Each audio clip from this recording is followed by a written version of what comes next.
The moment my palm connected with his cheek, I knew my life had just split into a before and an after. It wasn't a dramatic slap. Not the kind you see in movies where a woman's eyes blaze and the room goes silent in applause. It was clumsy.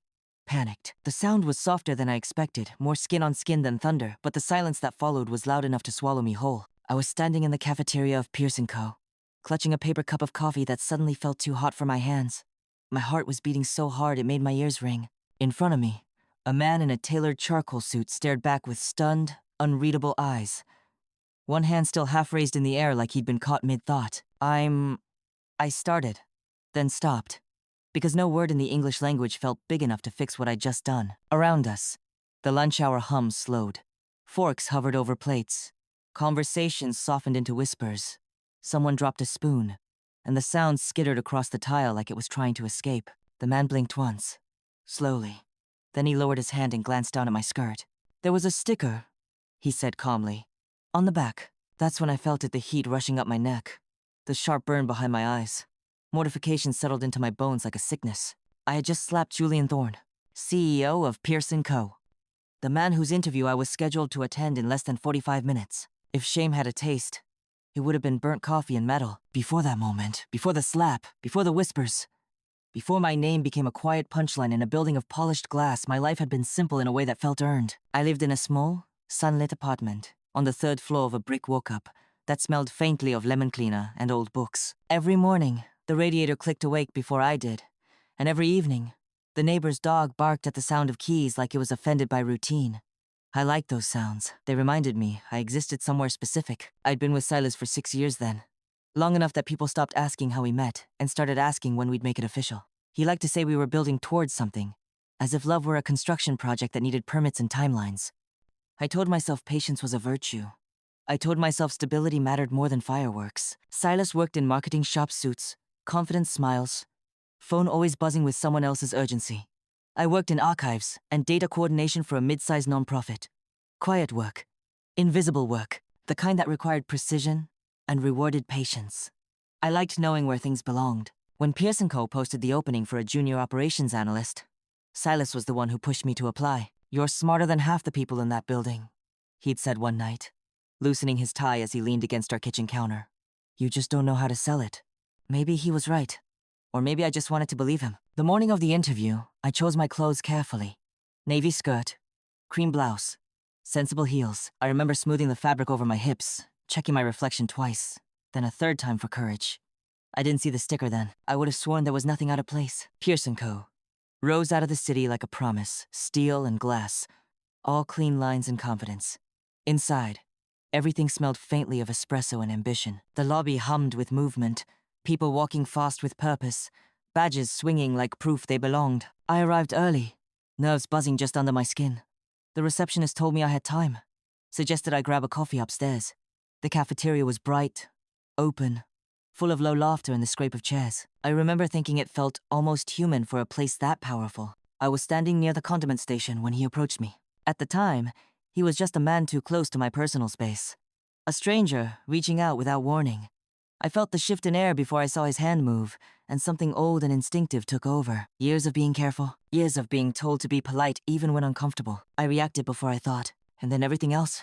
After security smoothed it over, after apologies were stammered and accepted with more grace than I deserved, I fled to the restroom and locked myself in a stall. I pressed my forehead to the cool metal divider and breathed like I was surfacing from deep water. I still went to the interview. I don't know why. Pride, maybe. Or stubbornness. Or the foolish hope that competence could outrun humiliation. It couldn't. My voice shook. My answers were too long, too careful. Every question felt like a test I was already failing. When it was over, the panel thanked me politely, the way people do when they've already decided. By the time I stepped back onto the street, the city felt louder, sharper. I called Silas and let it ring twice before hanging up. I wasn't ready to say it out loud yet. That night, I peeled the sticker off my skirt and stared at the faint residue it left behind, like a ghost of bad timing. I told myself this would be a story someday. Something embarrassing, but harmless. I didn't know then that it was only the beginning. That one awkward moment had already reached forward in time, rearranging everything I thought I understood about power, dignity, and the quiet ways a life can change. The rejection email arrived 3 days later, short and immaculate, like it had been polished by someone who didn't believe words should bruise. Thank you for your interest in Pearson Co. After careful consideration, I read it twice, then once more out of habit, even though my chest already knew what my eyes were confirming.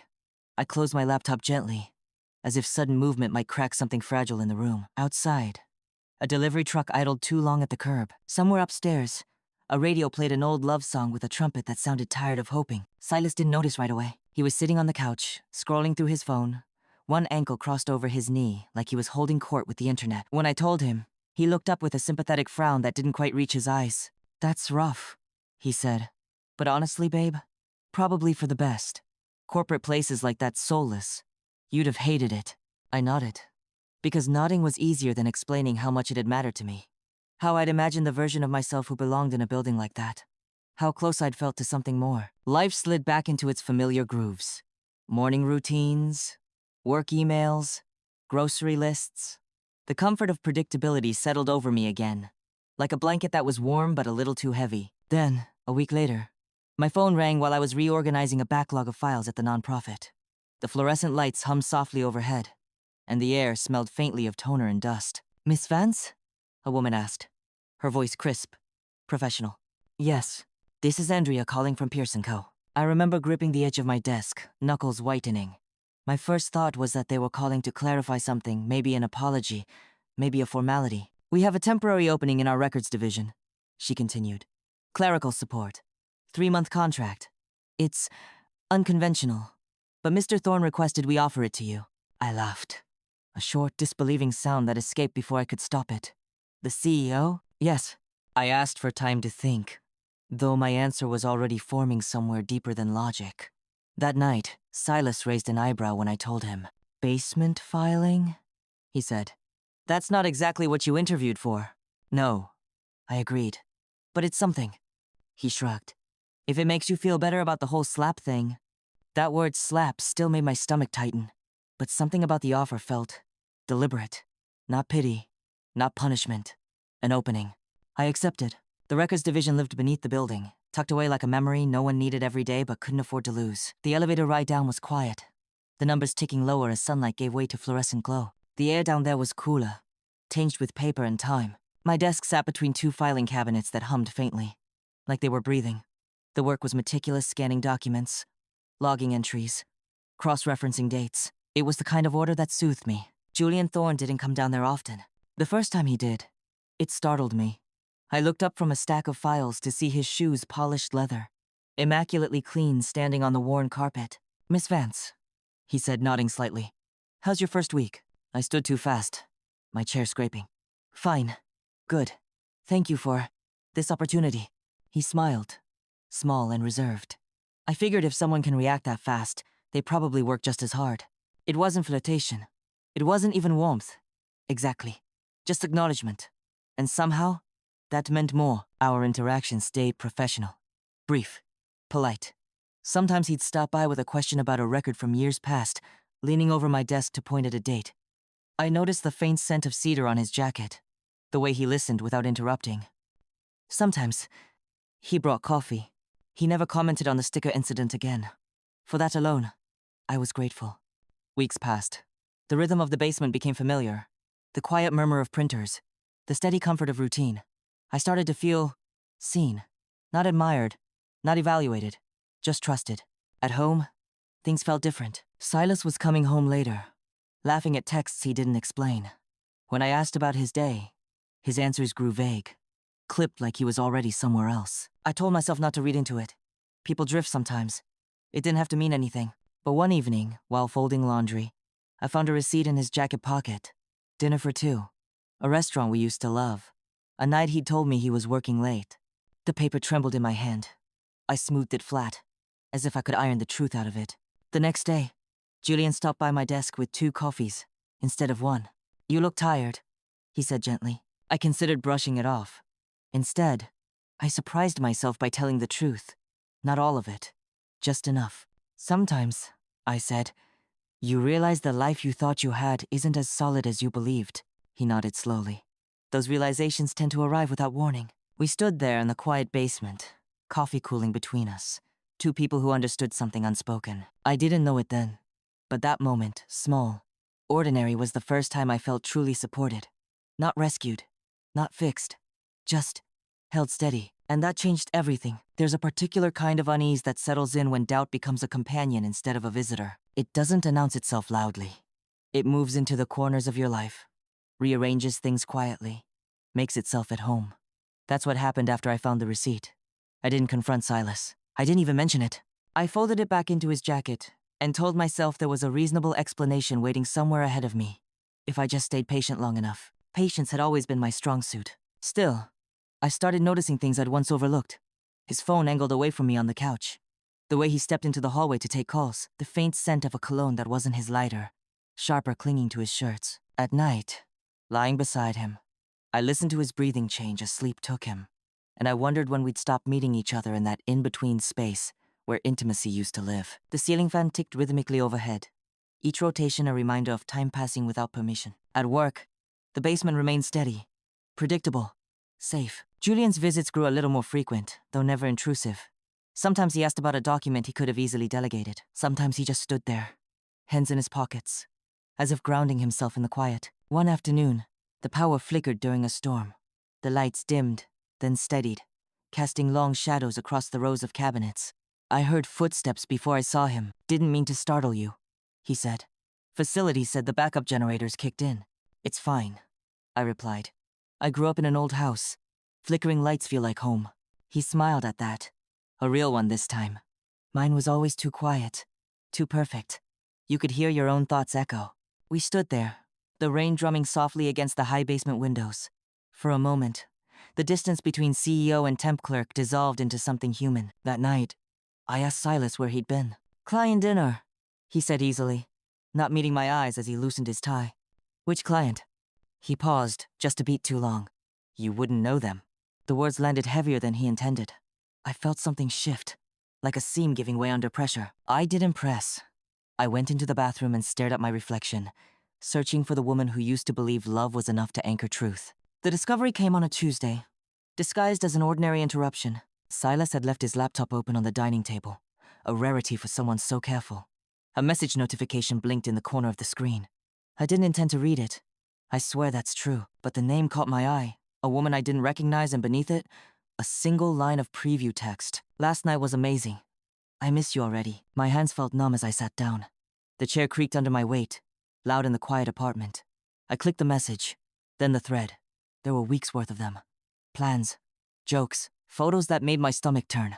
When Silas came home, I was still sitting there. He stopped short when he saw me. Hey, you okay? I turned the screen toward him. How long? The color drained from his face. He opened his mouth, closed it, ran a hand through his hair. It's not what it looks like. It looks like you've been lying to me, I said, my voice steadier than I felt. He sighed, the sound heavy with something like relief. I didn't mean for it to happen. I laughed then, a sharp, broken sound. No one ever does. We talked for hours, or maybe minutes. Time folded in on itself. He said it was stress, that it didn't mean anything, that he still loved me. I listened, nodding, feeling strangely detached, like I was watching someone else's life unravel. When he went to bed, I stayed up. The city lights flickered through the window, distant and indifferent. The next morning, I went to work with eyes that felt too big for my face. Julian noticed immediately. You don't have to talk about it, he said quietly, handing me a coffee. But you don't have to carry it alone either. Something in his tone, steady, unassuming, broke through the last of my restraint. I told him everything.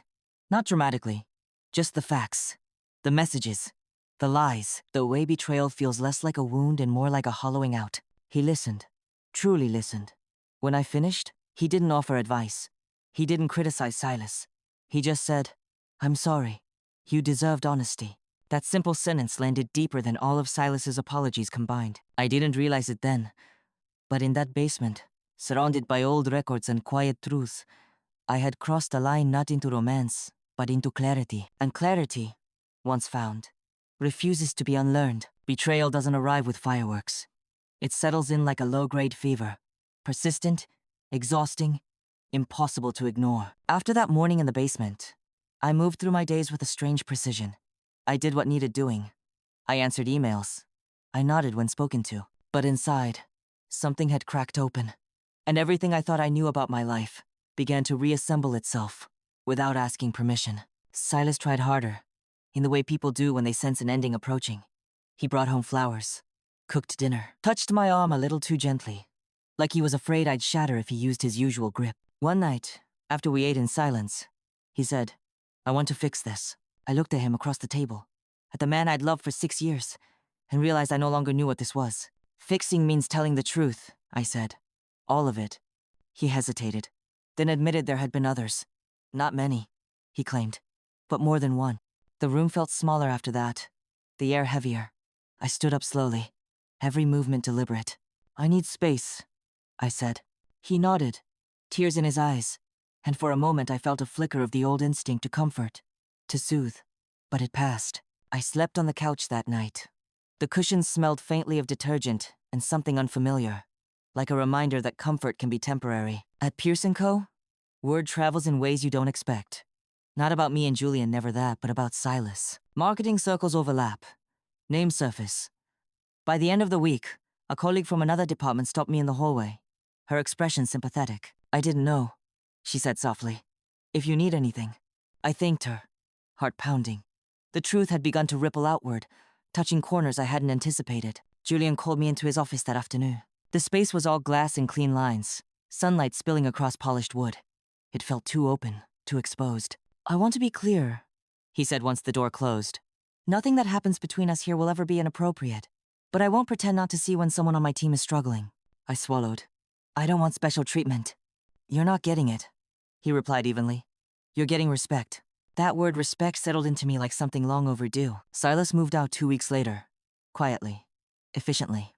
We divided our lives with a kind of sad courtesy, like people returning borrowed items. On his last night in the apartment, he stood in the doorway with his bag slung over his shoulder. "I never meant to hurt you," he said. "I know," I replied. And I meant it. Intention and impact, I'd learned, are rarely the same thing. When the door closed behind him, I sat on the floor and let myself cry, not loudly, not dramatically, but deeply, the way you do when you're finally safe enough to feel everything at once. The temporary contract at Pearson Co. ended quietly. On my final day, I cleared my desk, stacking my things neatly into a cardboard box that smelled like fresh tape. Julian met me in the hallway. "I was hoping you'd stay," he said. "Not in records. There's an opening upstairs. Permanent." I looked at him, really looked, and saw not a savior or a solution, but a man who had offered space without expectation. "I need time," I said honestly. He nodded. "Take it." We shook hands, a gesture both formal and intimate in its restraint. Months later, I ran into him at a small cafe near my apartment. No badges, no titles, just two people standing in line for coffee. "How have you been?" he asked. "Learning," I said. He smiled. "That seems to suit you." We sat together, talked about nothing and everything. When we parted, there was no promise made, no future mapped out, just the quiet understanding that something real doesn't need to rush. I don't know where life will lead from here, but I know this. Sometimes, the most important moments come disguised as mistakes. And sometimes, the people who see us most clearly are the ones we least expect. Healing doesn't happen in a straight line. It circles back on itself, pauses, doubles over, then inches forward again when you least expect it. After Silas moved out, the apartment felt hollow in a way I hadn't anticipated. Not lonely, just quieter, like the walls were listening. I rearranged furniture I didn't need to rearrange, cleaned shelves that were already clean. Anything to keep my hands busy while my heart recalibrated to the sound of its own company. I started taking evening walks. No destination, just movement. The city after sunset had a softness I'd never noticed before. The smell of street food drifting between blocks. The low murmur of conversations floating out of open windows. It reminded me that life continued, even when mine felt paused. Pearson Co. stayed in my orbit, though not the way it had before. Andrea called 2 weeks after my contract ended. "The operations team is asking about you," she said. "Mr. Thorne recommended you personally." That word again? Personally? I accepted the interview, this time with steadier hands. No cafeteria, no stickers, just a conference room and a quiet confidence I hadn't known I possessed months earlier. I got the job. The first day upstairs felt surreal. Sunlight, windows, conversations that buzzed with urgency. My desk overlooked the city, and when I sat down, I felt a strange swell of pride, not because I'd arrived somewhere impressive, but because I'd survived something painful without losing myself. Julian kept his distance. Professionally, we interacted like any other colleagues. Emails, Brief meetings. A nod in passing. It was respectful, intentional, and somehow more meaningful than anything rushed or reckless. Still, there were moments, like the time the power went out across half the building, and we found ourselves standing near the stairwell, emergency lights casting soft shadows. Funny, he said lightly. Basements feel different when you're not in them anymore. They do, I agreed. But they teach you what holds things up. He considered that. You've done well. Because someone gave me a chance, I replied. He met my eyes, something unspoken passing between us. Then the lights flickered back on, and the moment dissolved. Silas resurfaced in my life unexpectedly. I ran into him at the grocery store, standing in the produce aisle, examining avocados like they held answers. He looked thinner, tired. Elara, he said, surprise giving way to something like regret. We talked briefly, cordially. He told me he'd moved in with a friend, that he was working on himself. I'm glad, I said, and I meant it. Not because I wanted him back, but because I didn't want bitterness to be the last thing between us. As I walked away, I felt lighter. Closure doesn't always come with grand conversations. Sometimes it's just realizing you're no longer angry. The first time Julian asked me to coffee outside of work, he was careful with his words. No pressure, he said. If it complicates things, it doesn't, I interrupted gently. As long as we're honest. We sat at the same cafe as before, steam curling from our cups, the hum of quiet conversation around us. This time, the air felt different, clearer. We talked about our lives, his childhood, my family, the weight of expectations and the relief of being seen without them. I've spent most of my life being impressive, he admitted. It gets lonely. I've spent mine trying not to take up space, I said. That gets lonely too. We laughed softly at the symmetry of it. When we parted, there was a hug brief, warm, grounding. No rush, no promises, just presence. I don't know what the future holds for Julian and me. I know only that whatever grows will do so slowly, rooted in respect and truth. What I do know is this. The moment that embarrassed me, that made me want to disappear, was the same moment that cracked my life open wide enough for something honest to enter. Sometimes, the beginning of everything real looks a lot like a mistake. When the truth becomes public, it doesn't announce itself with a speech. It leaks. It spreads quietly, through sideways glances and half-finished sentences, until suddenly, everyone seems to know what you've been carrying alone. By the time autumn settled into the city, Silas's affair was no longer just my private wound. It had become office knowledge, his office, not mine. Marketing firms are smaller worlds than they pretend to be. His name surfaced in conversations I overheard in elevators, in polite pauses when people realized who I was. One afternoon, a woman from his firm, someone I'd met once at a holiday party, approached me after work. We were both waiting at the crosswalk, the light stubbornly red. I hope this isn't inappropriate, she said carefully, but I wanted you to know, you handled things with a lot of grace. The word caught me off guard. Grace wasn't how I'd felt in the thick of it. I'd felt hollow, angry, unsteady. But maybe grace wasn't about how you felt, maybe it was about what you chose not to do with those feelings. Silas faced consequences too, though not the dramatic kind people imagine. No shouting matches, no public firings, just a quiet, narrowing of opportunity. Clients reassigned, invitations that stopped coming. Trust, once cracked, doesn't shatter loudly, it erodes. He called me once, late, his voice low and tired. I see now what I lost, he said. I know, I replied. And for the first time, I believed it wasn't my responsibility to make that easier for him. At Pearson Co., something else was unfolding. I'd been asked to present a small process improvement. I developed nothing flashy, just a more efficient way to cross-reference legacy data. I stood at the front of the room, palms damp, heart steady. As I spoke, I noticed Julian listening, not as a superior, not as someone weighing outcomes, but as someone genuinely engaged. When the meeting ended, a few colleagues stayed behind to ask questions. One clapped lightly, smiling. That was impressive. Impressive. The word felt different this time. Earned. Quiet. Later that day, Julian stopped by my desk. You changed the way that team works, he said. You didn't need to announce it. You just did it. I smiled. Old habits. They're good ones. That evening, the company held a small reception. Nothing grand, just drinks and polite conversation. I almost skipped it. Old instincts. But something in me wanted to be seen. Just a little. Julian and I spoke briefly, professionally. Then someone else joined us. Then another. I watched him move through the room composed, respected, but no longer untouchable in my eyes. When I left, The night air felt cool against my skin. Grounding. The real consequence, the one that mattered most, was internal. I stopped apologizing for taking up space. I stopped shrinking my voice in meetings. I stopped assuming discomfort meant danger. Slowly, carefully, I reclaimed parts of myself I'd given away without noticing. Julian noticed too, though he never said it outright. Our coffees continued, spaced weeks apart. Conversations deepened, but never crossed into anything hurried or hidden. We spoke openly about boundaries, how fragile they are, how necessary. "I don't want to build something on ruins," he said once. "Neither do I replied. So we waited, not out of fear, but out of respect for what we were becoming individually. One evening, as winter edged closer, we attended a charity event together, not as a couple, but as colleagues. Still, the shift was noticeable. People watched us with polite curiosity. At one point, a board member leaned toward me and said, "You have a calming presence. He's different when you're around." I didn't respond. I didn't need to. Later, standing near the exit, Julian said quietly, "I hope none of this feels like pressure." "It doesn't," I said. "It feels like acknowledgement." He exhaled, something like relief passing over his face. Outside, the city lights reflected off the pavement, and for a moment, we just stood there, shoulder to shoulder, not touching. "I'm glad I met you," he said. "Suanwi," and I meant it not because of where it might lead, but because of where it had already taken me. There comes a point after loss when you realize you're no longer counting what was taken, you're measuring what has grown back. For me, that realization arrived quietly, on an ordinary Sunday morning.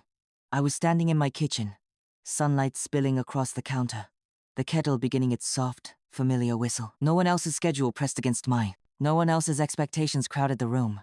Just me, barefoot on cool tile, breathing easily. I had rebuilt my life in small, deliberate ways. I repainted the apartment a warm, pale gray.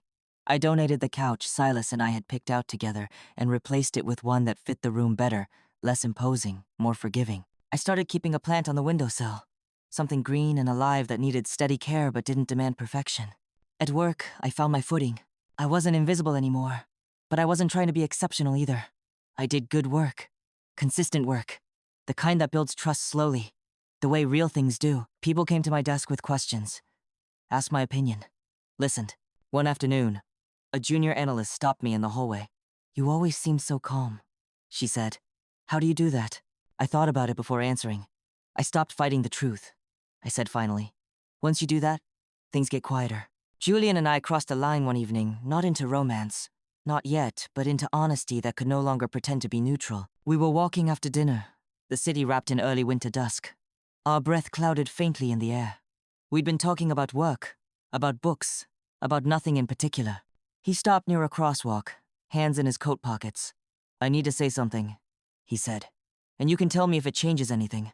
I waited. "I care about you," he said. Simply. No performance, no persuasion.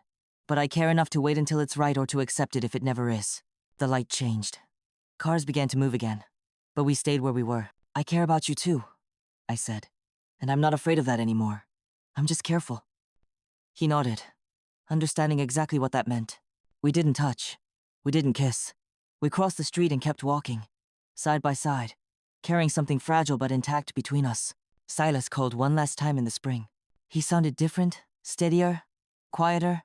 He told me he was in therapy, that he was learning to sit with discomfort instead of running from it. "I don't expect anything from you," he said. "I just wanted you to know. I'm trying to be better than the man I was with you." "I hope you are," I replied. And I did. Not because I needed him redeemed, but because the world is gentler when people take responsibility for their harm. When we hung up, I didn't cry. I didn't feel triumphant. I felt complete. Julian and I eventually chose each other, not dramatically. Not in a moment that begged for witnesses. It happened after a long day, after a quiet dinner, after all the necessary conversations had already been had. It happened because neither of us was trying to be saved.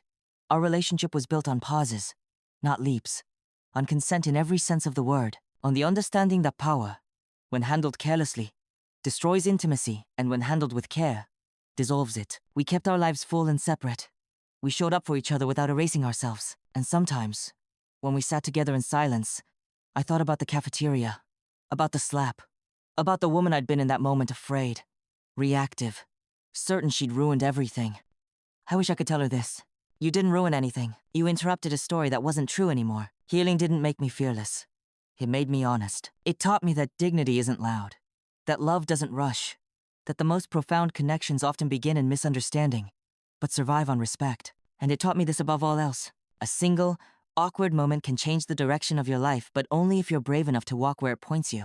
I was, and I'm grateful every day that I didn't look away when the truth asked me to see it. Sometimes, life doesn't unfold in neat chapters or graceful beginnings. Sometimes, it stumbles forward on moments we wish we could erase the slips, the mistakes, the misunderstandings that feel like endings but are really invitations. Elara's story is a reminder that what feels like humiliation or failure might be the doorway to something real. That kindness and respect can grow in the quiet spaces between people, even when everything seems broken. And that healing, true healing, asks us not to forget the past, but to honor the courage it takes to move beyond it. I want to ask you this. Have you ever found a new beginning where you least expected it? A moment that shook your world but ended up changing it for the better? Tell me in the comments. Because sometimes, sharing our stories is how we begin to heal. If this story touched you, consider subscribing to hear more voices that remind us we are never alone in our struggles, and that every life carries the possibility of grace. Thank you for listening, and until next time, take care of yourself and each other.